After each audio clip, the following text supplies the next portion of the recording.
meron nga itong lason na kailangan tanggalin sa kanyang mga katawan. Balat pa lang mga kaibigan, 1 kilo na. Pagkain lang ito kaibigan.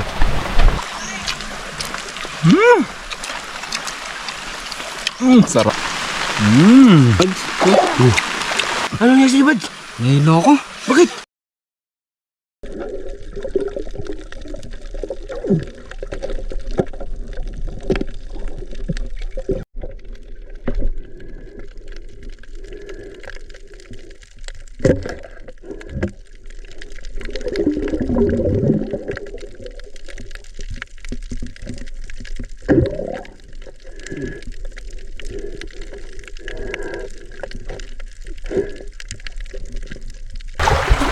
Lechon tayo mga kaibigan ng butete.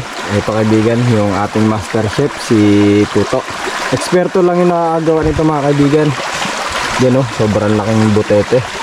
Yan, wag niyo itong gagawin kaibigan, lalong lalo na kung hindi nyo alam yung tamang paglinis nitong butete, dahil meron nga itong lason na kailangan tanggalin sa kanyang mga katawan. Yan kaibigan, sobrang laking butete kaibigan yung ating ipo-food trip. So babalatan muna natin itong butete kaibigan. Ito, kailangan huwain. Tatanggalin natin yung kanyang balat. At ganoon na rin yung kanyang lason sa loob ng kanyang katawan. So wag nyo itong gagawin. Wag nyo gagayahin kung wala pa kayong experience sa pagkatay ng butete, dahil eksperto lamang yung nakakagawa nito. Ito si Master Tuto, yung napakalupit nating manigkatay ng butete. Paalala, lagi kong pinapaalala sa inyo na wag nitong gagayahin, lalong lalo na wala kayong experience sa pagkatay ng butete.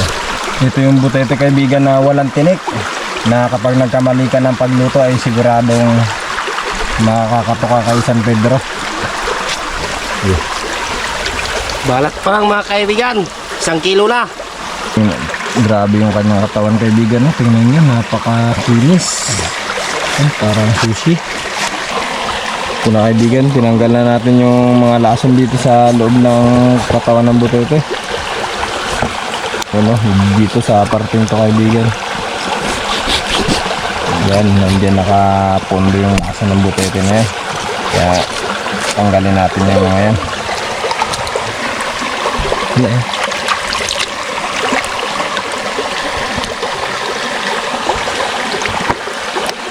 Ito na mga kaibigan, malinis na yung butete, nabalatan na natin.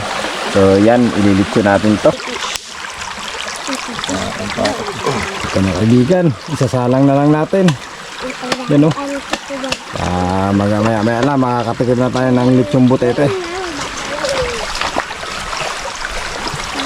Hiwa-hiwain na natin kaibigan para manuot yung lasa ng ating ingredients. Yan.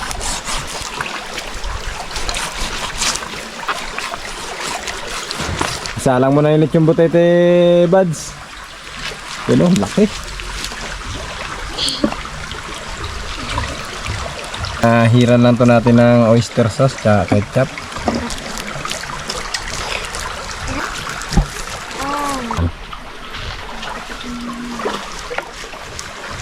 Uy, namumula-mula kaibigan. Wow, talaga nakakatakam to.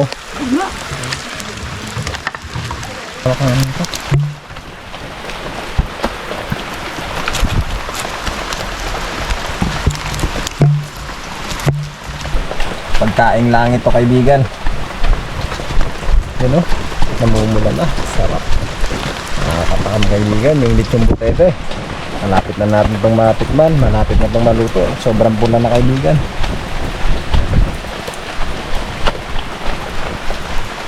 Luto na mga kaibigan yung lechong butete natin. Ito, napakasarap nito kaibigan. Ayan, pulang-pula. So sa mga kaibigan natin na wala pang experience sa pagluto ng butete, wag nyo itong gagayahin sa bahay nyo kaibigan. Dahil eksperto lang yung nakakagawa nito. Tara, tikman natin kaibigan.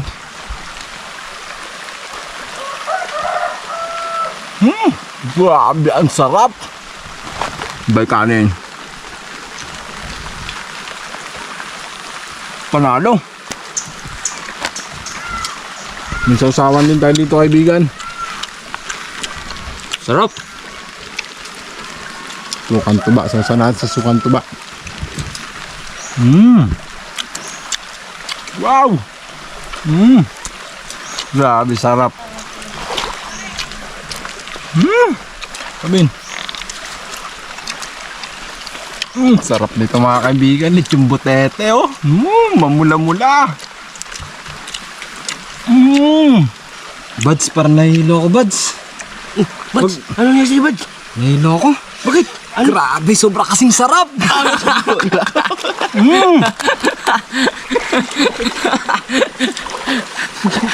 Ito nga pala mga kaibigan, si Tuto, yung master na master magkatay ng butete. Yan, si Marvin, yung lagi natin kasama mamana. Tara, kain po tayo mga kaibigan.